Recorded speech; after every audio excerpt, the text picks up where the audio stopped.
सर्वप्रथमे मु ओडिशा सरकार और ओडिशा पुलिस को धन्यवाद दूची से गंजाम भली धार्मिक जिले में मत सुजोग देते कम करने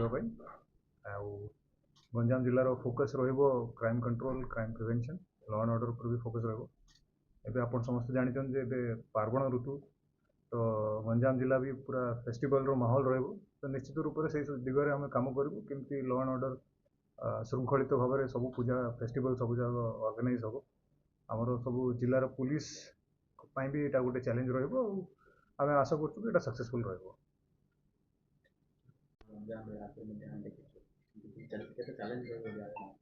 निश्चित रूप से देखो तो Ganjam annually I think 17,000 cases register कर प्रति वर्ष तो पूरा ओडिशा जिला माने ओडिशा राज्य देखिले 8% केस गंजाम तरफ हो तो निश्चित रूप से फोकस रही जी सब ये एक्साइज अन्य इलिगल एक्टिविटीज अच्छी चेक केमी कर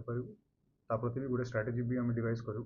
एवं आम जी सब ऑफिसर मैंने अच्छा भी गोटे स्मॉल ब्रीफिंग नेबी एंड ताकू नहीं कि आम आगू भी गोटे प्रॉपर स्ट्राटेजी डेवलप करी जिलार हित आम काम करूँ।